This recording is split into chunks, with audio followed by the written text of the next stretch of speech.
I think back to where I was 17 years ago when I was just a little kid, and I remember thinking about what I wanted to be when I grew up and who I wanted to be as a person. And I realize now that that's all changed because of the situations that I went through. When Will started high school, he played on the same high school football team as my son, and the two of them became friends, and it was completely disconnected from me. It was just two kids in high school playing football together, and it always sort of sticks in my mind as the way it should be for kids that are in foster care. The difference between normal families and living with your mom and your dad and your brothers and sisters, that wasn't my family at all. One day I went home and I was really scared. I go towards my apartment and there's cops everywhere. My mom had been busted for drugs, and I could have imagined that it would only have been a certain amount of time before that actually happened. The thing I think I was actually scared of was that they were going to find my fingerprints on these things, because my mother insisted upon me doing the drugs with her. And I did. And instead of being placed in another foster home, I was actually moved to my father's house on the other side of town. And it wasn't the first time that I'd moved back and forth between the homes, but this time I had to stay there. So I've been bounced back and forth between these two schools for an entire year. One school was in front of the other school as far as like their lesson plans. So when I was living with my mom, I would go to school, and when I was living with my dad, I wouldn't go to school because I would say, oh, I already know that. Why would I go to school for something I already know? Well, I failed the 5th grade because of truancy and not going to school. And my father allowed that to happen. I think about where I would be if I had actually passed the 5th grade. I would have graduated college by now. Working with CBC and in this line of work is really hard because there's a lot of things that make me upset and not want to go to work because of the things that we see and hear on a daily basis. But it's those times where somebody reaches out to you that you made a difference in their lives, either through Facebook or email, or they see me at the mall and they say, Miss Carrie, it was because of you. That's what gives me goosebumps, and that's what makes me come back to work every day.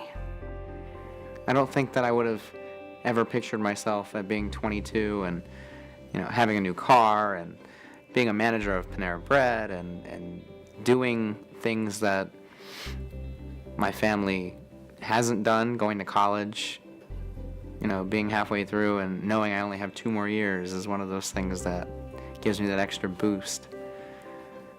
And the pride, the accomplishment, the feeling of accomplishment that you get when you do these things. And I mean, we've all felt, some form of accomplishment, whether it was like high school graduation or, do you remember that feeling that you got? Like that, it's a great feeling. And I've had an opportunity and I've placed myself in situations to where I've had that feeling more than I ever thought was possible, and I know that it's going to keep happening, and that one day I will be that president or CEO or COO of a company that I've dreamt about for all of my college and high school years. And to know that I can be the best, and to know that when I go into work that I give it 110%, because that is who I am. That's what my father taught me to be. That's my motivation. And I go back to my father again and I think, I can do this. I can push myself to be the best there is at whatever I do. And I know that he's watching, and I know that he sees the things that I'm doing and that he's proud. If I think about what has happened here at Community-Based Care of Central Florida and how much we've changed over the last 10 years. That 10-year anniversary, I don't know why that number's so different than any other number, but it's always kind of a good reflection and crossroad. And most of what we've done, I think, has kind of flown under the radar. And it's been an important 10 years to, I think, transform the foster care system from what most of us remember about a state-driven system and move that into a more community and family-driven setting. And I'm very proud of those accomplishments and the manner in which we've really improved the foster care system. I think about how important it's been to really link with our service provider partners and what an important piece they are to our past and to the foundation that we've built. But all that does at that sort of crossroad looking forward is motivate me all the more to think about what we can accomplish. And I think it's time for us to really get that story out, to be sure that our kids and the needs that our kids have is on the radar screen in our community, and it's a part of what people are talking about and thinking about. And I think in the next 10 years, Community-Based Care of Central Florida will be building a foster care system like nobody's ever seen before, one that really meets the individual needs of kids, adapts and helps them heal and grow from the challenges of their past and the trauma that they've suffered, and puts every single one of them on a path of opportunity and hope. And to do that, we're going to need the community with us. We're going to need the financial resources that it will take. We're going to need the volunteers and investors that it will take to put that on the table for every one of our kids. And if we do all of those things, I think there's not a goal we can't reach. I think every hope and dream that we would want for our kids we'll see come to fruition. The one suggestion I really want to make is that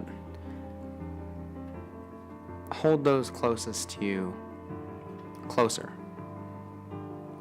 Don't let them feel like an outcast. Hold them next to you and don't let them go.